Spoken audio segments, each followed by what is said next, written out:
Bem-vinda e bem-vindo a mais um episódio das plenárias comentadas do IBRAcast. Nessa série de podcasts do IBRAC, destacamos os principais pontos dos julgados do Tribunal do CAD, indicando tendências da jurisprudência para quem quer estar antenado com o que tem de mais recente na área concorrencial.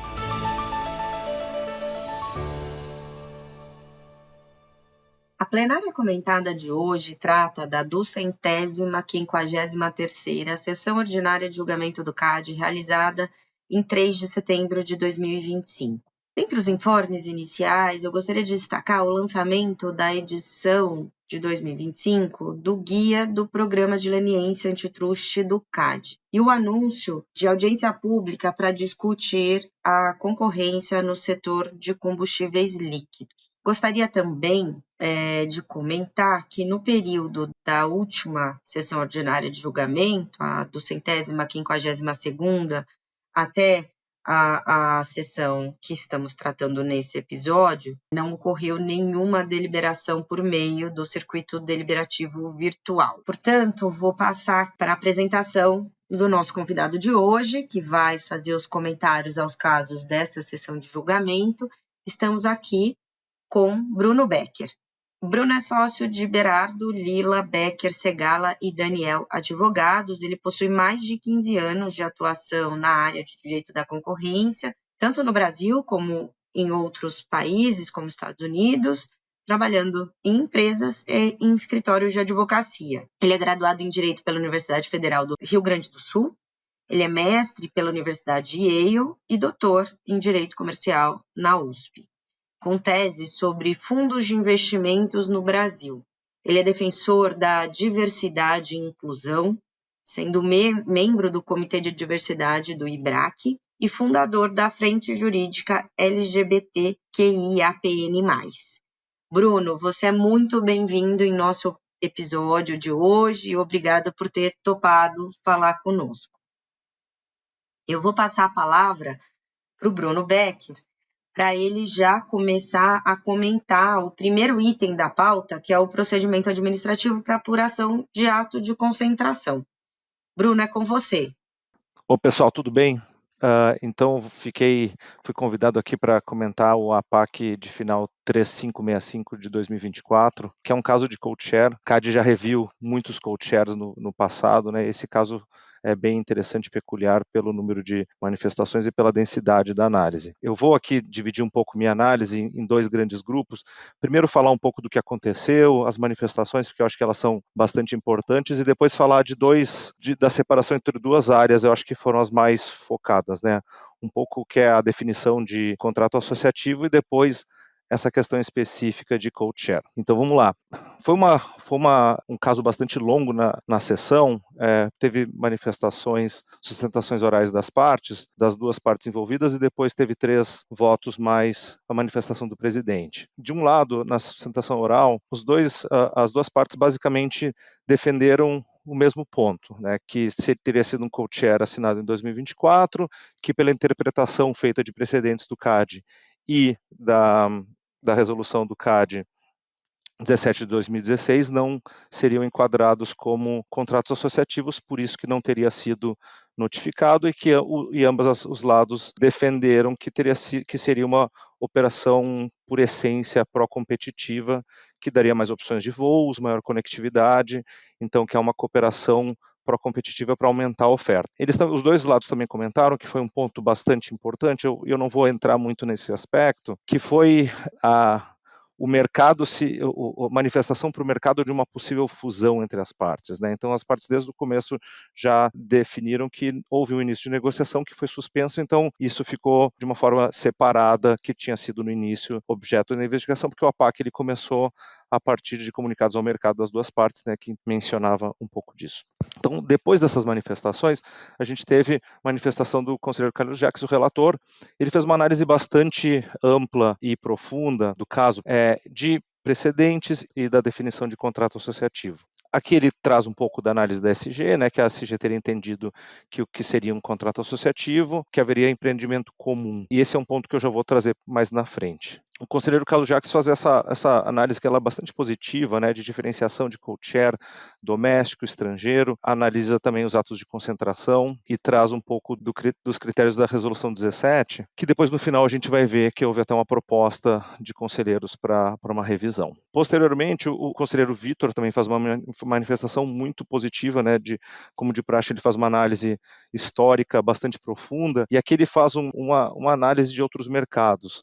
Ele fala, olha, mercados de infraestrutura, ele traz tanto exemplo de rede quanto exemplo de transporte marítimo para mostrar o espectro de contratos. E aqui já faço um parênteses, é interessante, né, como a gente no direito da concorrência a gente se apega a nomes de contratos, a títulos, embora a gente tenha uma liberdade contratual no Brasil. Então, claro que a prática de contratos ela dá uma certa definição de nome de um contrato, o que estaria dentro daquele contrato, mas a gente tem uma grande liberdade no Brasil de denominar contratos como a gente bem entende, mas de qualquer forma ele traz esses espectros e é bem visual até no voto escrito, espectro de possibilidades e onde que mais ou menos o CAD interviria, em que hipótese interviria, trazendo para o caso de co-chair aqui. E ele também faz uma análise bastante profunda, e aqui é interessante que ele até menciona que teve 53 atos de concentração no setor aéreo entre 2007 e 2024, e 41 seriam de co-chair. Então, assim, a gente tem uma amostra bastante grande de casos. Claro que aí entre 2007 e 2024 teve mudança de resolução de contrato associativo, né? Então houve mudanças aí que impactaram nesse número. A conselheira Camila também apresenta um voto, também um pouco mais curto, mas ela foca bastante nessa política institucional de acompanhamento do setor. Então a conselheira Camila ela foca bastante no setor de aviação e nas peculiaridades do setor de aviação e também na parte do contrato associativo, e aí onde ela também propõe a revisão da resolução 17, a gente vai falar um pouco sobre isso.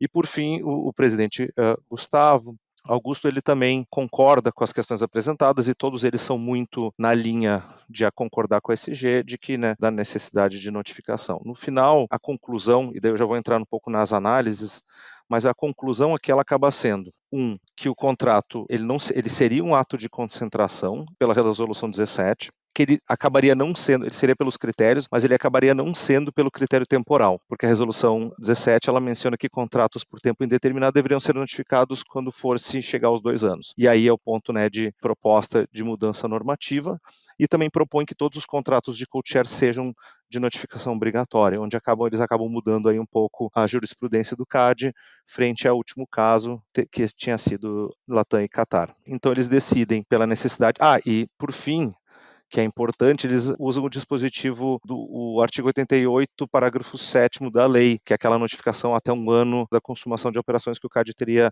a discricionariedade de poder solicitar notificações de operações, que é bastante interessante, porque o CAD usa bem pouco, não tenho dados aqui de quantas vezes o CAD já utilizou, mas é raro. Então foi interessante essa decisão, porque eles acabam se apegando, né, no prazo do contrato e se apegam também ao artigo 88, que eu acho que é bastante válido o uso desse dispositivo do CAD, não só para esse caso, como para outros, né? Na dúvida, o CAD tem esse direito de exigir a notificação. Bom, feito isso, eu acho que assim, comentários amplos sobre, primeiro, definição de contrato associativo, depois de co-chair. Aqui eu acho que é importante, e o conselheiro Vitor ele faz essa análise da questão histórica, né, do contrato associativo. Eu acho que a gente tem no Brasil uma grande confusão disso, do que significa o contrato associativo. Fiz uma pesquisa que o professor Carvalhosa, lá nos comentários da CA, ele já menciona que o contrato associativo viria do consórcio, que o consórcio seria um contrato associativo, né? A gente teria 2 tipos de consórcio, o operacional e o instrumental. O instrumental é aquele do consórcio que empresas se juntam para uma licitação, por exemplo, né?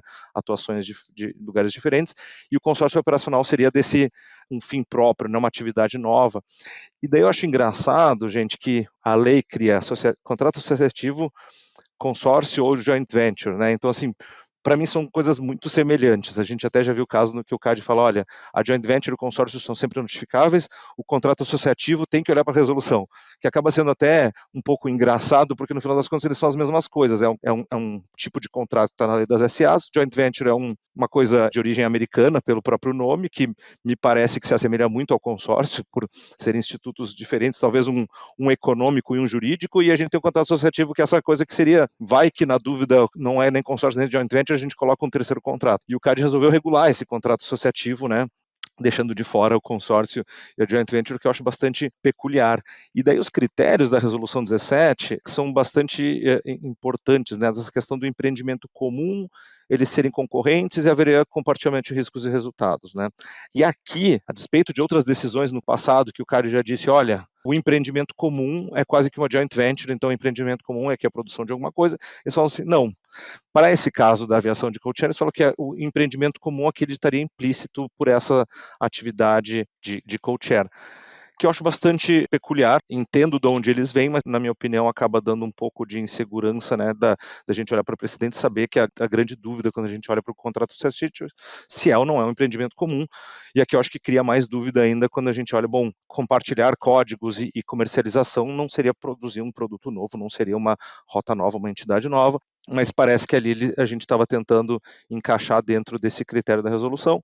Claro que as empresas são concorrentes, aí até tem uma dúvida, aí o presidente faz um comentário que eu achei até um pouco confuso, mas talvez no voto escrito seja mais claro, que é uma empresa estrangeira, porque ela não pode operar no Brasil, ela não seria concorrente, né? E daí tem um pouco a dúvida da concorrência entre origem e destino ou rota, mas de qualquer forma me parece que elas são concorrentes independentemente de uma empresa ter sede no Brasil ou não, por questões regulatórias, porque Latam voa São Paulo, Europa, e todas as empresas europeias vão Europa, Brasil e vice-versa. Mas aqui daí o ponto mais importante, eu acho, dessa discussão, superando essas questões de empreendimento comum e concorrentes, que acaba sendo meio que deixada de lado da discussão, porque se tem quase como um pressuposto né, haver o empreendimento comum. E aí o compartilhamento de risco e resultado também, o conselheiro relator até menciona que haveria com certeza esse compartilhamento de riscos e resultados. Não sei se é tão claro assim essa questão, mas é a questão temporal, né, da delimitação temporal dos 2 anos, e a resolução fala se for por tempo indeterminado depois. E aqui eu até discuti internamente no escritório que eu nunca tinha olhado para esse dispositivo da resolução, e ela é engraçada, porque ela fala, se um contrato menos de 2 anos, beleza, não tem que notificar, contrato de mais 2 anos notifica, mas se ele é indeterminado, notifica se ele for passar, mas assim, é difícil, eu já trabalhei em empresa, é difícil alguém fazer um contrato por tempo indeterminado que vai ser menos de 2 anos, né, porque por definição tu quer um contrato de longo prazo, e aí é onde eles entram na decisão, né, conselheiro Camila, Vitor, e demais, para uma proposta de alteração, de atualização da resolução, para abarcar esse ponto, que eu achei super positivo, porque acaba sendo uma brecha, né, tipo, então vamos colocar um contrato por tempo indeterminado e notificar depois, né, se ganha tempo e é bastante útil. Passando para a análise da questão do co-share, a discussão aqui mais importante que se tem é a diferenciação entre co-share de uma empresa doméstica e estrangeira e co-share entre 2 empresas, né? E aqui foi basicamente a preocupação, e é onde eles delimitam que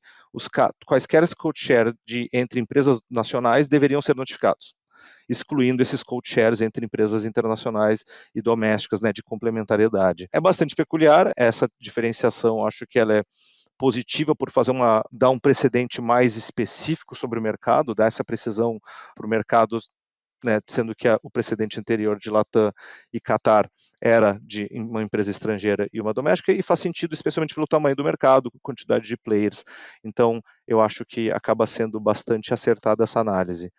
E essa análise bastante aprofundada, também de tipos de contratos, o conselheiro Vitor, ele faz essa análise, né, de tipos de contrato no setor aéreo. Tem uma questão de definição de mercado relevante no co-share, que eu também queria destacar, que é a seguinte, né, então, as partes falam que seriam rotas, os conselheiros definem como origem e destino, que está dentro dos precedentes no setor aéreo, mas aqui no co-share, eu fico em dúvida se a sobreposição entre origem e destino seria melhor para um caso de co-share.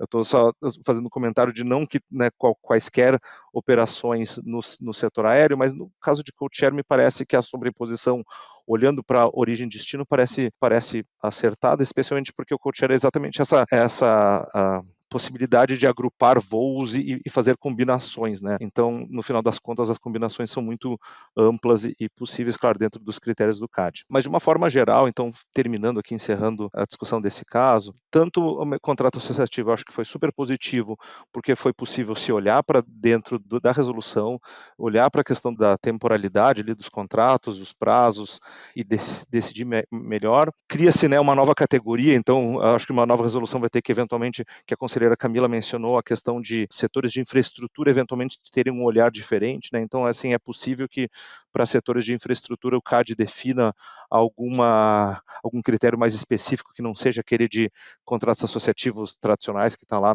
com aqueles critérios.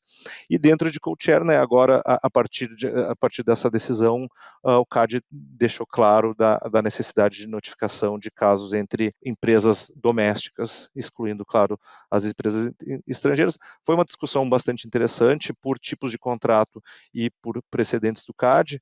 Claro que há uma consolidação, eventualmente uma mudança aqui ali de entendimento, mas pareceu bastante positivo o que foi analisado e os votos foram bem completos.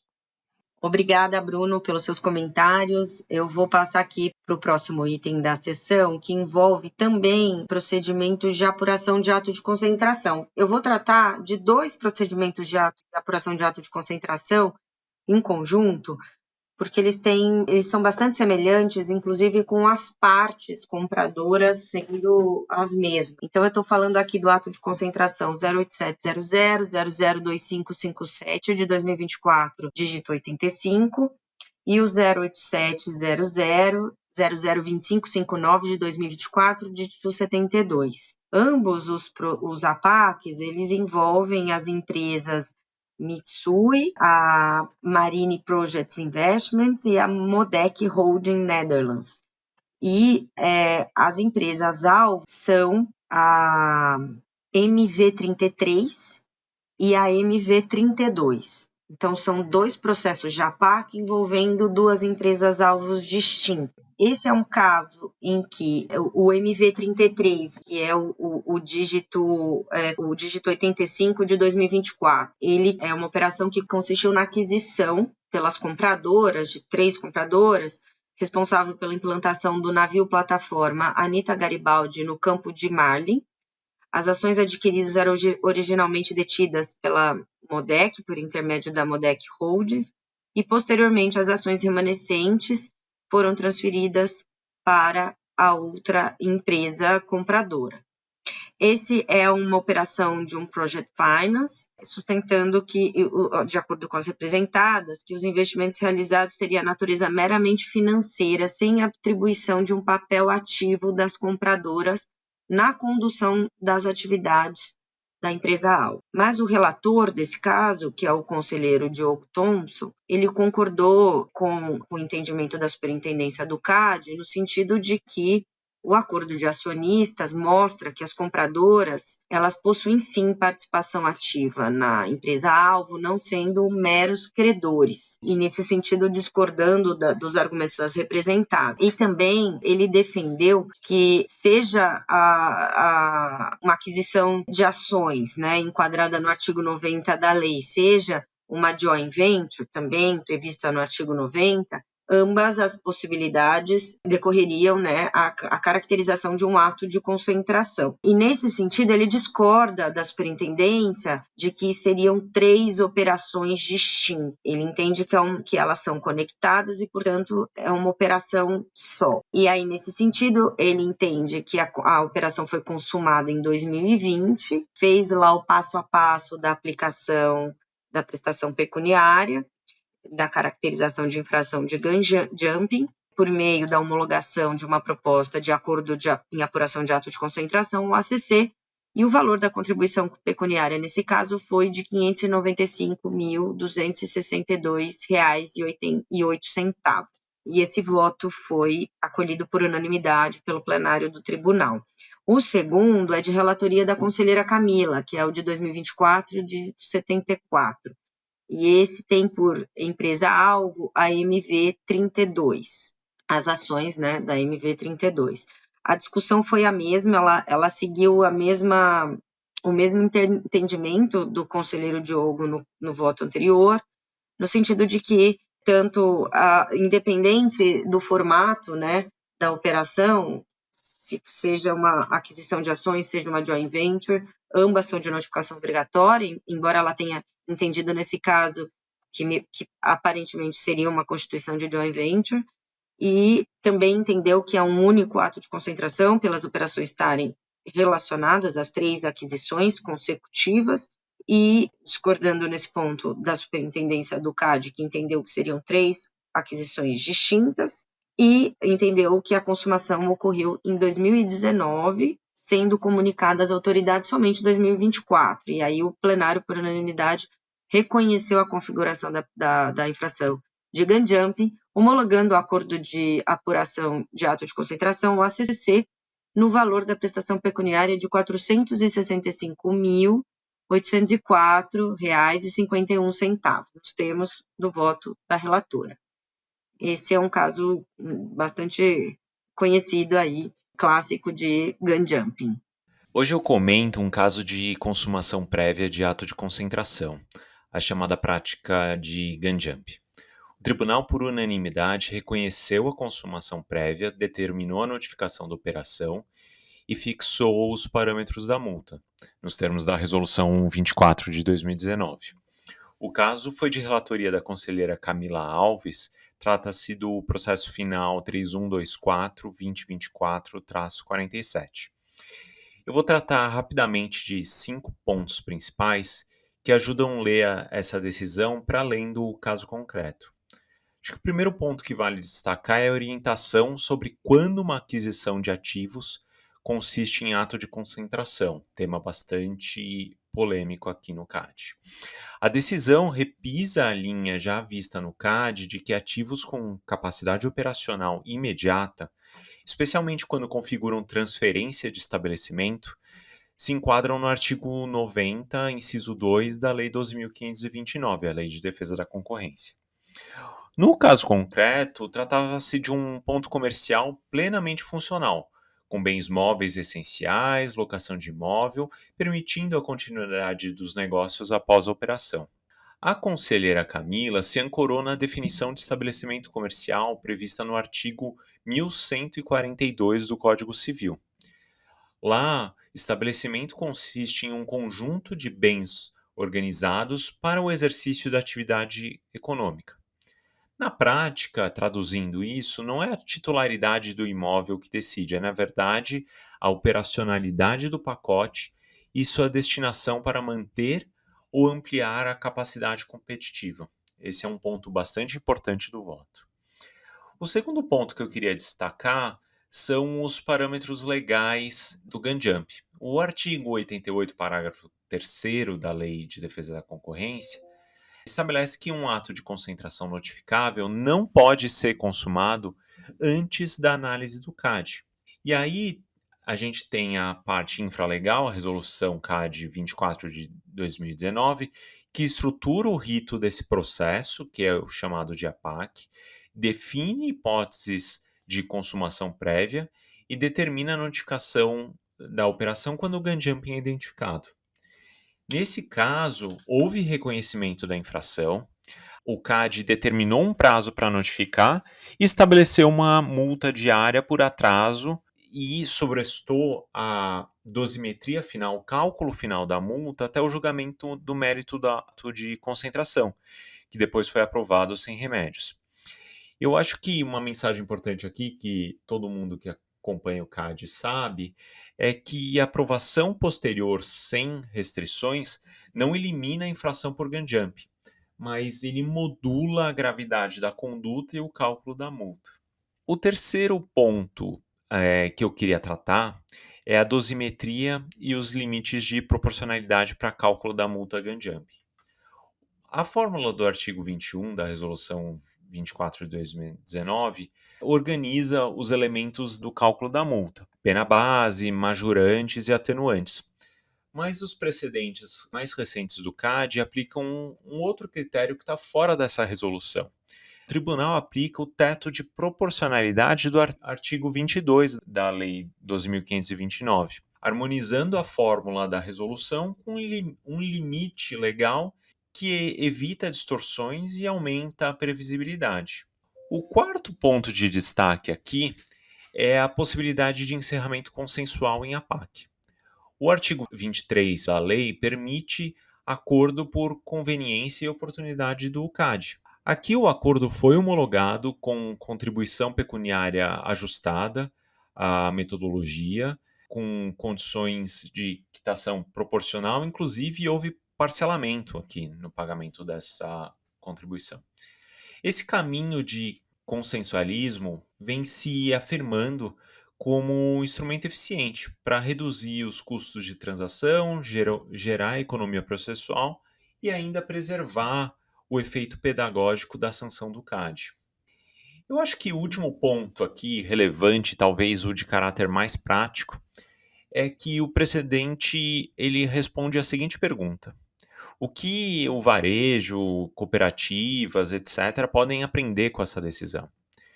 Acho que a resposta é direta. Transferência de estabelecimentos equipados com continuidade operacional tendem a ser qualificados como atos de concentração. Então é importante analisar esse tipo de operação para ver se as partes não têm que notificar o CAD. Então, as partes para isso devem mapear funcionalidades do ativo, características dos contratos de locação, capacidade instalada, os mercados envolvidos, para avaliar se trata de um ato de concentração notificável ao CAD, sem prejuízo de examinar também os outros critérios, como efeitos e faturamento. Em outras palavras, se o pacote de ativos permite operar imediatamente, podemos estar diante de um ato de concentração. Eu acho que esse ponto transcende o caso concreto e orienta advogados, empresas e pessoas que praticam na área como examinar operações envolvendo ativos no Brasil, da perspectiva concorrencial.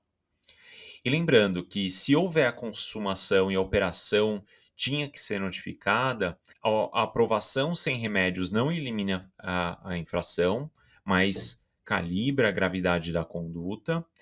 E um ponto relevante aqui também é que a parte era uma cooperativa. E o precedente também ressalta que essas decisões também valem para cooperativas, de maneira que a forma societária não altera o racional de análise.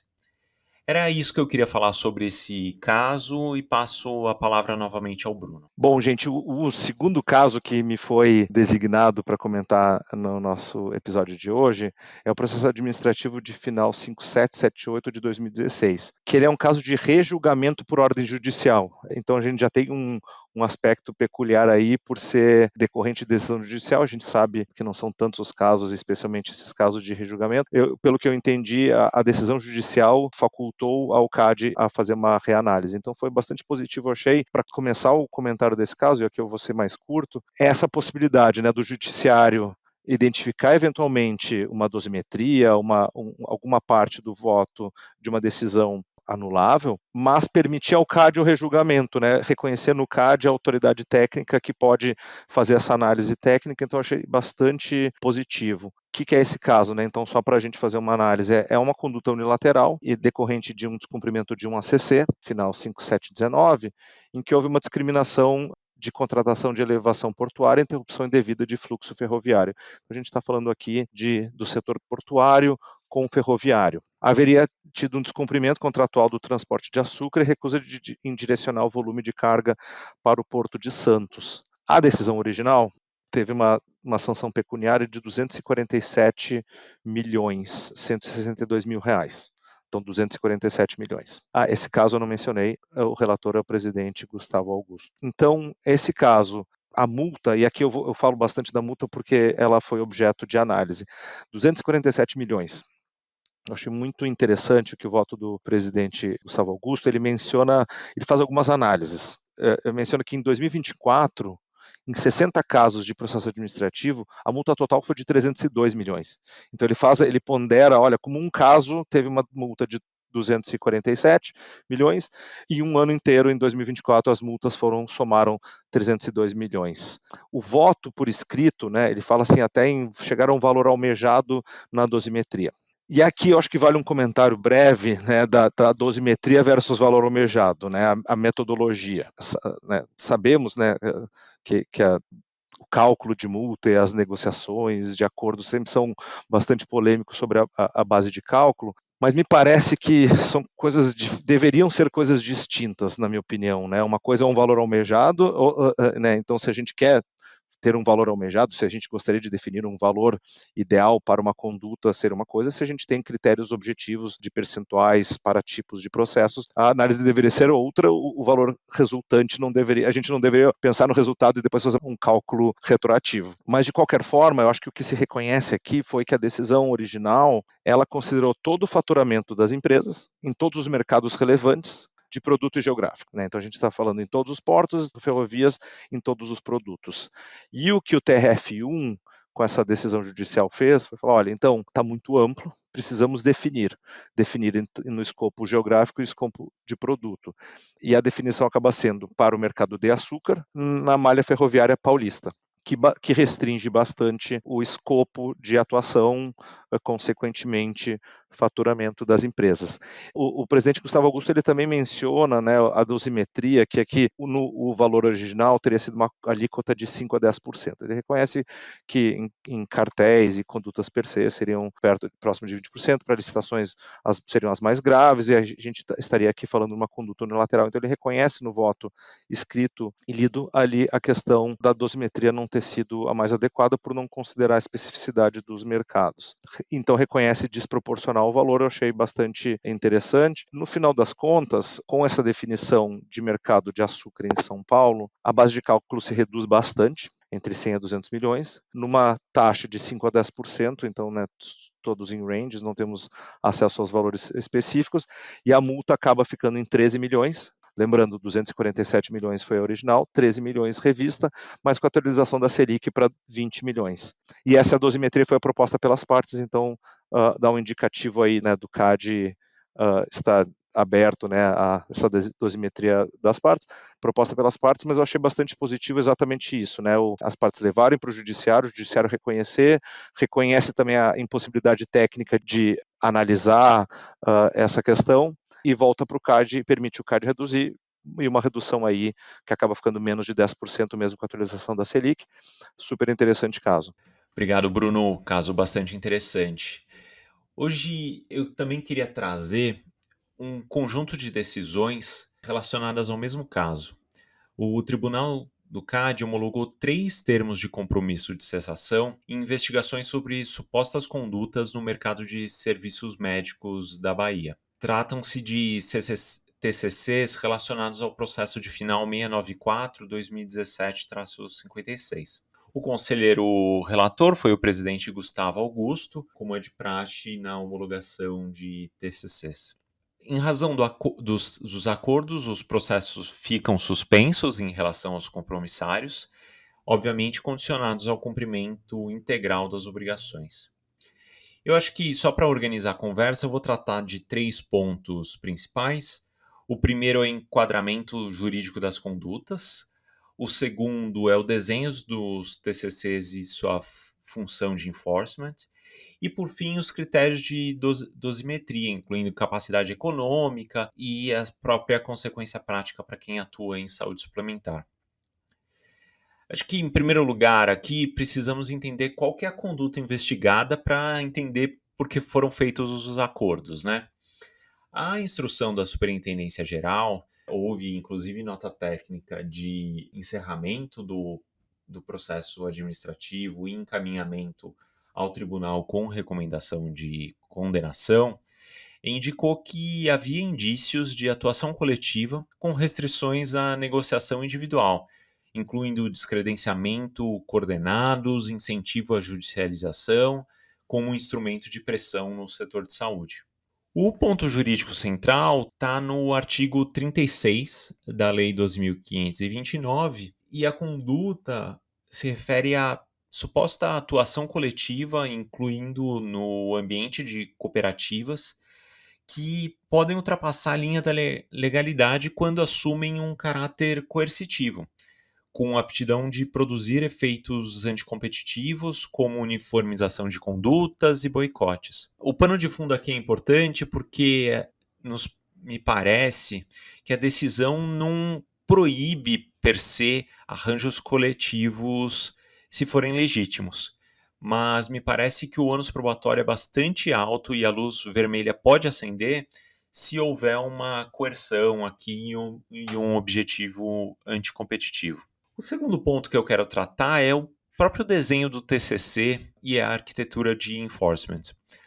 Os acordos, eles seguem a matriz clássica do artigo 85 da Lei 12.529, com cessação da conduta, reconhecimento da participação e um bloco de obrigações adicionais. E eu acho que esses casos trazem um conteúdo pedagógico que merece destaques. Primeiro, ele lista as condutas vedadas, é uma lista bastante ampla, incluindo vedação a constranger profissionais a ingressar ou permanecer em quadro social, proibição de descredenciamentos coletivos e expedientes retaliatórios, garantia de liberdade para contratação individual, abstenção de incentivar judicialização como mecanismo de coerção, entre muitas outras.